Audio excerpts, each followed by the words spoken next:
नमस्कार दोस्तों, आज हम लोग इस वीडियो में जेटेट परीक्षा 2026 के लिए कक्षा 1 to 5 के लिए सीडीपी से 30 मॉडल प्रैक्टिस सेट को करेंगे। यह न्यू सिलेबस के अनुसार टॉपिक वाइज प्रैक्टिस सेट है। आज का टॉपिक 1 है विकास की अवधारणा एवं अधिगम से इसका संबंध। सबसे खास बात है, यह वीडियो 100% फ्री है। लेकिन दोस्तों, यदि आप पीडीएफ लेना चाहते हैं तो उसे भी आप ले सकते हैं और उसका फी है मात्र 99 रुपये। तो दोस्तों, आपको एक विशेष ऑफ़र दिया गया है। इस ऑफ़र का भी आप लाभ ले सकते हैं।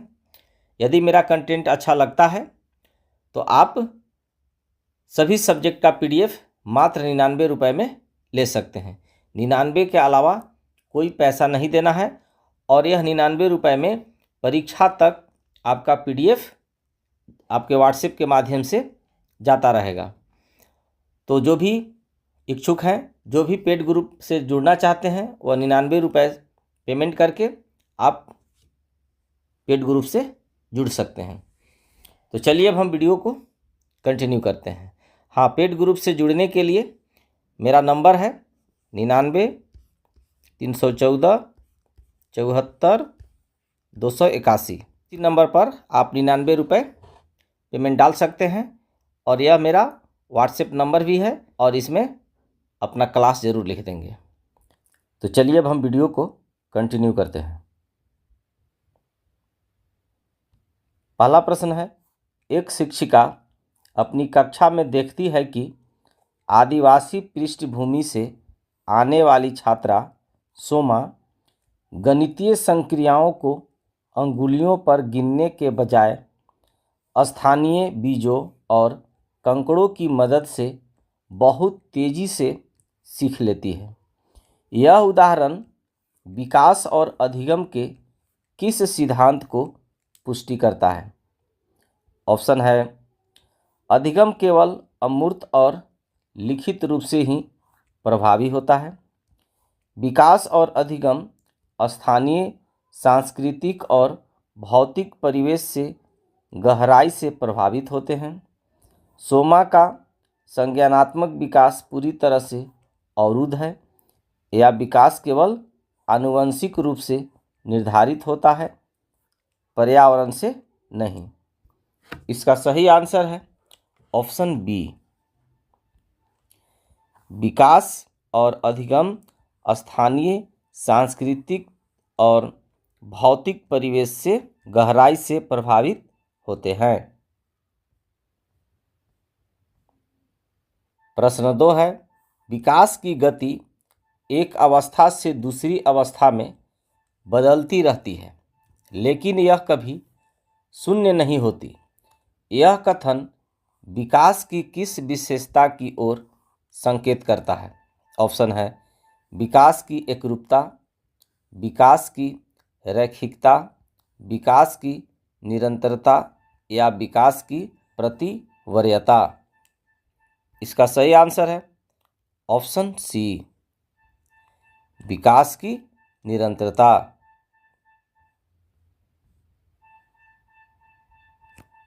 प्रश्न 3 है, विकास के परिप्रेक्ष्य के अनुसार निम्नलिखित में से कौन सा कथन सही है? ऑप्शन है, विकास केवल बाल्यावस्था के अंत तक ही होता है। मानव विकास बहुदिशाई होता है, जिसमें जीवन भर लाभ और हानि दोनों शामिल होते हैं। विकास पूरी तरह से पूर्व निर्धारित होता है और इसमें कोई बदलाव नहीं किया जा सकता, या विकास केवल एक ही आयाम अर्थात शारीरिक में होता है। इसका सही आंसर है ऑप्शन बी। मानव विकास बहुदिशाई होता है, जिसमें जीवन भर लाभ और हानि दोनों शामिल होते हैं। प्रश्न 4 है, नीचे 2 कथन दिए गए हैं। एक कथन को ए और दूसरे कारण आर कहा गया है। कथन ए है, एक 4 साल का बच्चा जटिल सामाजिक कौशलों को पूरी तरह से नहीं सीख सकता। कारण आर है, बच्चे का मस्तिष्क और तंत्रिका तंत्र अभी उन कौशलों को ग्रहण करने के लिए जैविक रूप से परिपक्व नहीं हुए हैं। अब कह रहा है कि सही विकल्प चुनिए। ऑप्शन ए है, ए सही है लेकिन आर गलत है।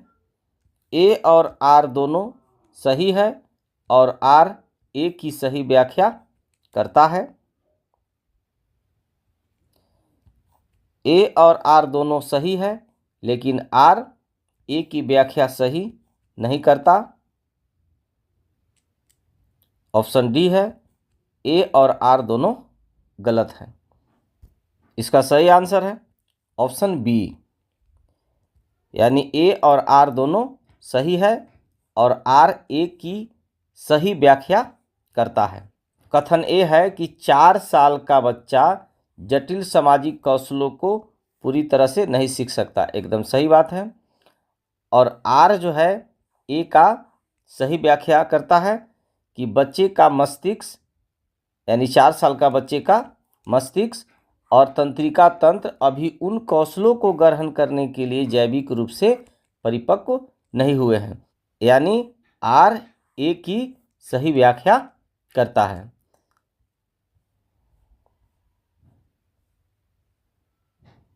प्रश्न 5 है, प्राथमिक स्तर के बच्चों की भाषाई अधिगम और संज्ञानात्मक विकास का संबंध कैसा होता है? ऑप्शन है, भाषा का विकास संज्ञानात्मक विकास से पूरी तरह स्वतंत्र होता है। भाषा विचारों को दिशा देती है और संज्ञानात्मक क्षमताओं के विकास में एक महत्वपूर्ण टूल अर्थात साधन के रूप में कार्य करती है। संज्ञानात्मक विकास पूरी होने के बाद ही भाषा की शुरुआत होती है या भाषा केवल शारीरिक गतियों का अनुकरण है? इसका सही आंसर है ऑप्शन बी, भाषा विचारों को दिशा देती है और संज्ञानात्मक क्षमताओं के विकास में एक महत्वपूर्ण टूल अर्थात साधन के रूप में कार्य करती है। प्रश्न 6 है, एक बालक साइकिल चलाना सीखने से पहले अपने पैरों पर संतुलन बनाना और पैडल मारना सीखता है। यह अधिगम विकास के किस प्रतिमान के अंतर्गत है? ऑप्शन है, विभेदीकरण का नियम, शीर्षाभिमुख नियम, पदानुक्रमित एकीकरण का नियम या यादृच्छिक विकास का नियम? इसका सही आंसर है ऑप्शन सी, पदानुक्रमित एकीकरण का नियम। प्रश्न 7 है, विकास की प्रक्रिया में अधिगम को सर्वोत्तम रूप से किस प्रकार परिभाषित किया जा सकता है? ऑप्शन है, उम्र के साथ होने वाली स्वाभाविक शारीरिक वृद्धि, अनुभवों और अभ्यासों के परिणाम स्वरूप व्यवहार में होने वाला प्रगतिशील बदलाव, दवाओं या थकान के कारण व्यवहार में आने वाला क्षणिक अंतर या किसी जानकारी को बिना समझे सीधे याद कर लेना? इसका सही आंसर है ऑप्शन बी, अनुभवों और अभ्यासों के परिणाम स्वरूप व्यवहार में होने वाला प्रगतिशील बदलाव। प्रश्न 8 है, झारखंड के सुदूर क्षेत्रों में काम करने वाले शिक्षकों को यह ध्यान रखना चाहिए कि कुपोषण और गरीबी बच्चों के किस विकास को सबसे पहले और प्रत्यक्ष रूप से प्रभावित करती हैं? ऑप्शन है, केवल नैतिक विकास को, केवल राजनीतिक समझ को, शारीरिक और गत्यात्मक विकास को जो अंततः उनके संज्ञानात्मक अधिगम को भी धीमा कर देता है, या केवल आध्यात्मिक विकास को?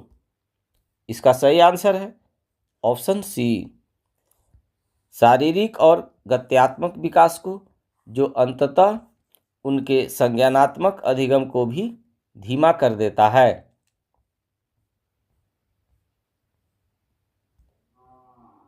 प्रश्न 9 है, संवेगात्मक बुद्धिमत्ता का विकास बच्चे के अधिगम को कैसे सुगम बनाता है?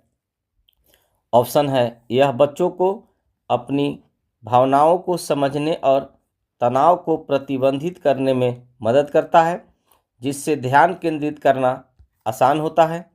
यह बच्चे की याद रखने की क्षमता को पूरी तरह से खत्म कर देता है, या इसका अधिगम से कोई व्यवहारिक संबंध नहीं है, या यह बच्चे को केवल परीक्षाओं में नकल करने के लिए प्रेरित करता है। इसका सही आंसर है ऑप्शन ए। यह बच्चे को अपनी भावनाओं को समझने और तनाव को प्रतिबंधित करने में मदद करता है, जिससे ध्यान केंद्रित करना आसान होता है। प्रश्न 10 है, निम्नलिखित में से कौन सा उपागम बाल विकास और अधिगम के अंतःसंबंध को शिक्षार्थी केंद्रित बनाता है? ऑप्शन है, शिक्षक द्वारा केवल व्याख्यान विधि का प्रयोग करना, बच्चों को उनकी रुचि, गति और सीखने की शैली के अनुसार अवसर प्रदान करना, पूरी कक्षा के लिए एक ही कठोर समय सारणी और मूल्यांकन पद्धति लागू करना, या केवल पाठ्य पुस्तक के अंत में दिए गए प्रश्नों को रटाना। इसका सही आंसर है ऑप्शन बी।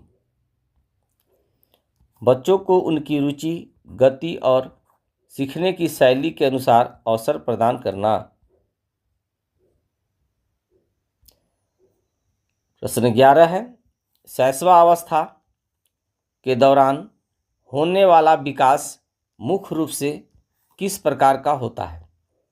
ऑप्शन है, अत्यधिक अमूर्त और दार्शनिक चिंतन आधारित, तीव्र शारीरिक वृद्धि, गत्यात्मक कौशल और संवेदी अनुभवों पर आधारित अधिगम, जटिल सामाजिक और राजनीतिक संबंधों का निर्माण, या व्यावसायिक कौशलों का पूर्ण अर्जन।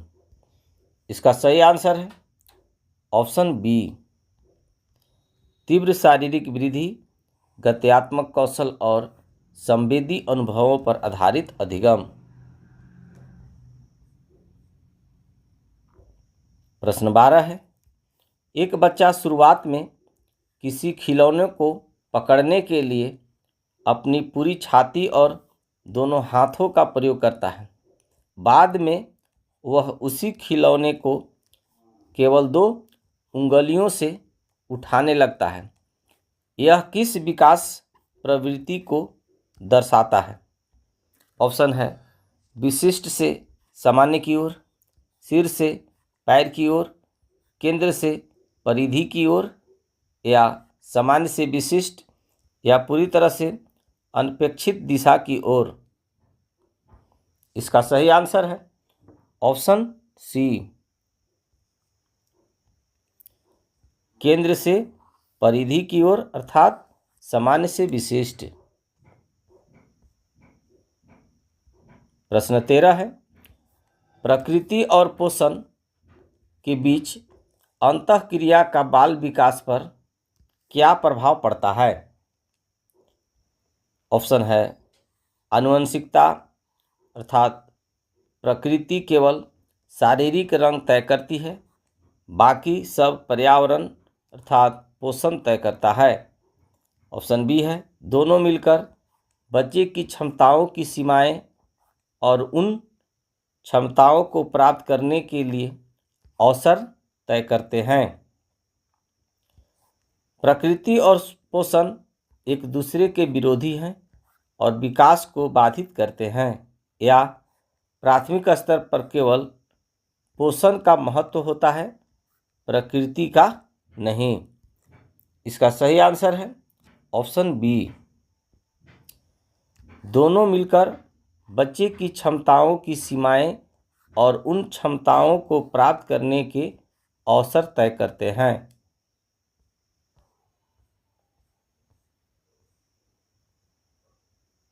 प्रश्न 14 है, विकास के किस आयाम के अंतर्गत बच्चों में सहानुभूति, सहयोग और नेतृत्व जैसे गुणों का अधिगम होता है? ऑप्शन है संज्ञानात्मक विकास, गत्यात्मक विकास, सामाजिक संवेगात्मक विकास या शारीरिक संरचनात्मक विकास। इसका सही आंसर है ऑप्शन सी, सामाजिक संवेगात्मक विकास। प्रश्न 15 है, एक 6 वर्ष का छात्र अमित स्कूल के नए माहौल में ढलने में कठिनाई महसूस करता है और बार बार कक्षा से भाग जाता है। शिक्षक को अमित के अधिगम को सुगम बनाने के लिए क्या करना चाहिए? ऑप्शन है अमित को कड़ी सजा देनी चाहिए और माता पिता को शिकायत करनी चाहिए। अमित के डर के कारणों को समझना चाहिए और उसे कक्षा में सुरक्षा व अपनेपन का एहसास कराना चाहिए। अमित का नाम स्कूल से तुरंत काट देना चाहिए या उसे अकेले एक खाली कमरे में बंद कर देना चाहिए। इसका सही आंसर है ऑप्शन बी, अमित के डर के कारणों को समझना चाहिए और उसे कक्षा में सुरक्षा व अपनेपन का एहसास कराना चाहिए।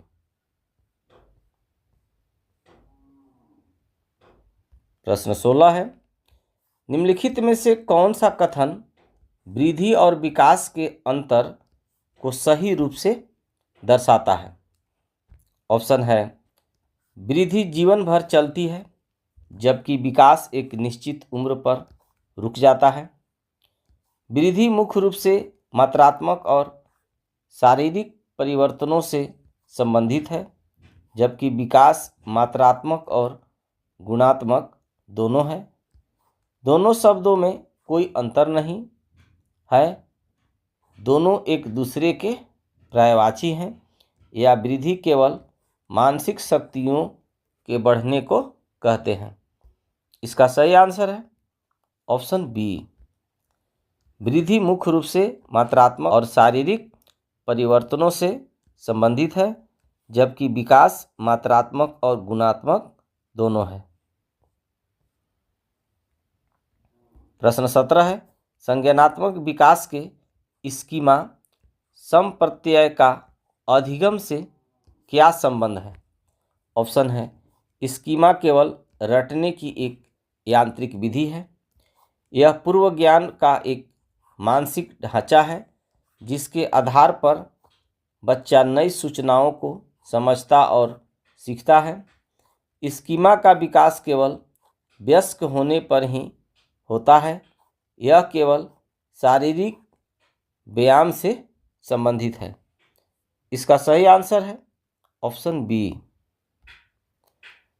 यह पूर्व ज्ञान का एक मानसिक ढांचा है जिसके आधार पर बच्चा नई सूचनाओं को समझता है और सीखता है।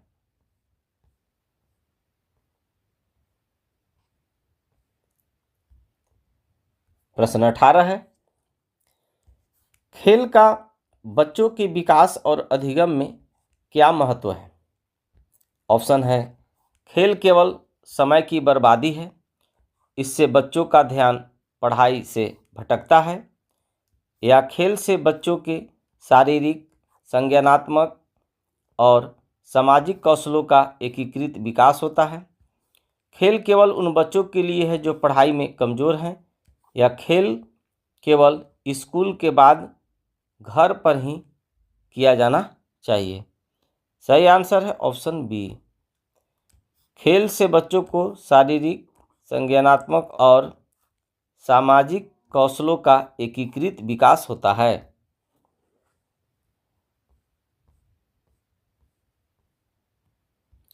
प्रश्न 19 है, विकास की वैयक्तिक विभिन्नता का सिद्धांत एक प्राथमिक शिक्षक को क्या सिखाता है? ऑप्शन है कि सभी बच्चों को एक ही गति से सीखने के लिए बाध्य किया जाए, कि प्रत्येक बच्चे के सीखने की गति अलग हो सकती है, इसलिए शिक्षण में लचीलापन होना चाहिए, कि जो बच्चे धीमे सीखते हैं उन्हें कक्षा से अलग बिठाया जाए, या कि बुद्धिमान बच्चों पर ही पूरा ध्यान दिया जाए।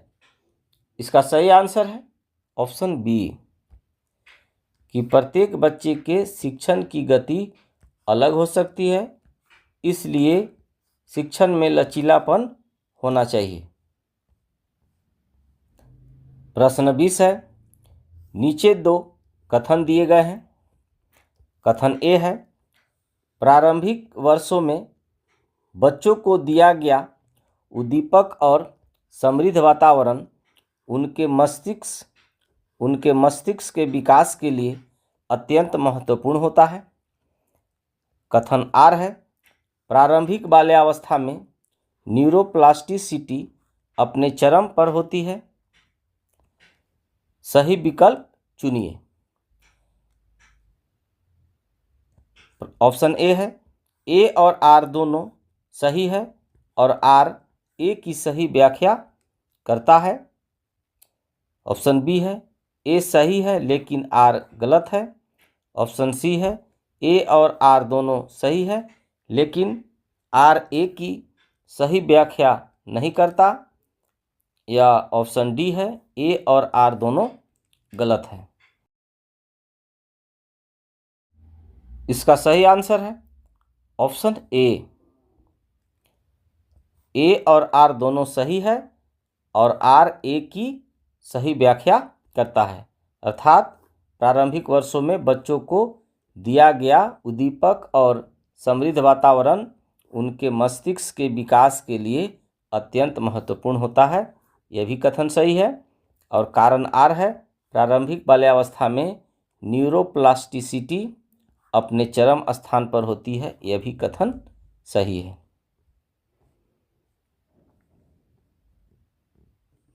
प्रश्न 21 है, बाल विकास में परिपक्वता का संबंध निम्नलिखित में से किससे है? ऑप्शन है, सांस्कृतिक रीति रिवाजों को सीखने से, आनुवंशिक रूप से प्रोग्राम्ड जैविक परिवर्तनों के स्वतः प्रकट होने से, केवल स्कूल की परीक्षाओं को पास करने से, या कृत्रिम रूप से बुद्धि बढ़ाने से। इसका सही आंसर है ऑप्शन बी, आनुवंशिक रूप से प्रोग्राम्ड जैविक परिवर्तनों के स्वतः प्रकट होने से। प्रश्न 22 है, एक बच्चा जो संवेगात्मक रूप से अस्थिर है और छोटी छोटी बातों पर अत्यधिक क्रोधित हो जाता है, उसका ऑप्शन है संज्ञानात्मक अधिगम और सामाजिक संबंध दोनों नकारात्मक रूप से प्रभावित होंगे। ऑप्शन बी है, शारीरिक विकास बहुत तेजी से होगा, या भाषाई विकास पर कोई प्रभाव नहीं पड़ेगा, या ध्यान केंद्रित करने की क्षमता बहुत बढ़ जाएगी। इसका सही आंसर है ऑप्शन ए, संज्ञानात्मक अधिगम और सामाजिक संबंध दोनों नकारात्मक रूप से प्रभावित होंगे।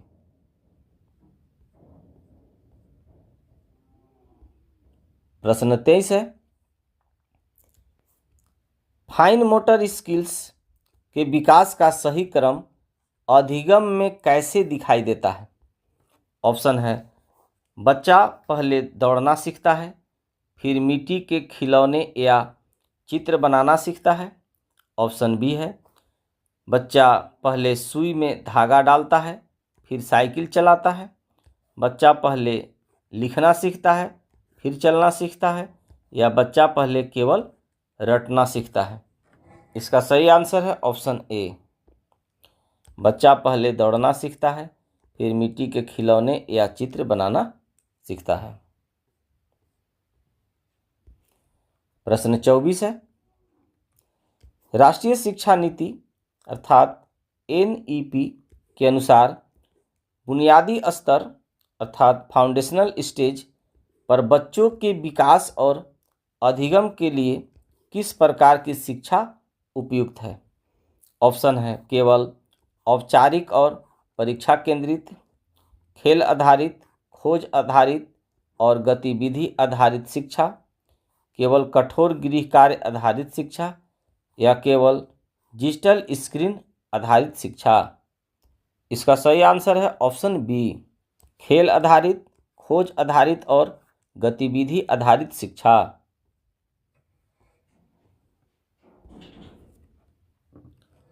प्रश्न 25 है, विकास का कौन सा सिद्धांत यह स्पष्ट करता है कि बच्चों के विकास के प्रतिमानों में सांस्कृतिक विभिन्नताएं भी पाई जा सकती है? ऑप्शन है विकास का एकरूपता का सिद्धांत, विकास का रैखिक सिद्धांत, विकास का पारिस्थितिक या सांस्कृतिक संदर्भ का सिद्धांत, विकास का आनुवंशिक नियत तत्ववाद। इसका सही आंसर है ऑप्शन सी, विकास का पारिस्थितिक या सांस्कृतिक संदर्भ का सिद्धांत।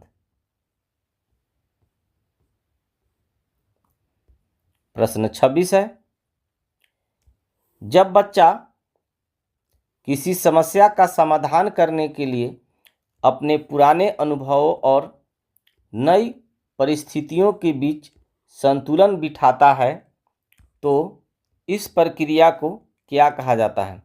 ऑप्शन है निष्क्रिय अनुकरण, साम्यावधारण या अनुकूलन, विस्मरण या गत्यात्मक अवरोध। इसका सही आंसर है ऑप्शन बी, साम्यावधारण या अनुकूलन। प्रश्न 27 है, किशोरावस्था के दौरान होने वाले तीव्र शारीरिक और हार्मोनल परिवर्तन बच्चों के किस पहलू को सबसे ज़्यादा प्रभावित करते हैं, जिसका सीधा असर उनके अधिगम पर पड़ता है? ऑप्शन है उनकी पहचान की खोज और संवेगात्मक स्थिरता को, केवल उनके दांतों के विकास को, उनकी सुनने की क्षमता को पूरी तरह समाप्त कर देते हैं या केवल उनकी प्राथमिक विद्यालय की यादों को। इसका सही आंसर है ऑप्शन ए, उनकी पहचान की खोज और संवेगात्मक स्थिरता को, उनकी पहचान की खोज और संवेगात्मक स्थिरता को। प्रश्न 28 है, एक शिक्षक के रूप में यदि आप यह पाते हैं कि कोई छात्र किसी अवधारणा को बार बार समझाने पर भी नहीं समझ पा रहा है तो विकास के सिद्धांतों के अनुसार आपको क्या निष्कर्ष निकालना चाहिए? ऑप्शन है छात्र पूरी तरह से बुद्धिहीन है और कभी नहीं सीख सकता, छात्र का मानसिक परिपक्वता स्तर अभी उस अवधारणा के अनुकूल नहीं है या शिक्षण विधि को बदलने की आवश्यकता है, छात्र जानबूझकर शिक्षक का अपमान कर रहा है या छात्र को स्कूल से निकाल देना ही एकमात्र उपाय है। इसका सही आंसर है ऑप्शन बी, छात्र का मानसिक परिपक्वता स्तर अभी उस अवधारणा के अनुकूल नहीं है या शिक्षण विधि को बदलने की आवश्यकता है। प्रश्न 29 है, बाल विकास की प्रक्रिया में अधिगम का पठार क्या दर्शाता है? ऑप्शन है वह अवधि जब अधिगम में कोई दृश्य प्रगति या सुधार नहीं दिखाई देता, वह अवधि जब बच्चा बहुत तेजी से सीखता है या वह अवधि जब बच्चा सब कुछ भूल जाता है या वह समय जब बच्चा केवल खेलता है। इसका सही आंसर है ऑप्शन ए, वह अवधि जब अधिगम में कोई दृश्य प्रगति या सुधार नहीं दिखाई देता। प्रश्न 30 और इस वीडियो का अंतिम प्रश्न है, निम्नलिखित में से कौन सा आंतरिक कारक बच्चे के विकास और अधिगम दोनों को मुख्य रूप से प्रभावित करता है? ऑप्शन है स्कूल की इमारत का रंग, बच्चे की बुद्धिमत्ता, आनुवंशिक बनावट और संवेगात्मक प्रकृति, पड़ोसियों की आर्थिक स्थिति या टेलीविज़न चैनलों की संख्या। सही आंसर है ऑप्शन बी, बच्चे की बुद्धिमत्ता, आनुवंशिक बनावट और संवेगात्मक प्रकृति। डियर गाइज, आई होप आपको यह वीडियो पसंद आया होगा। Thanks for watching.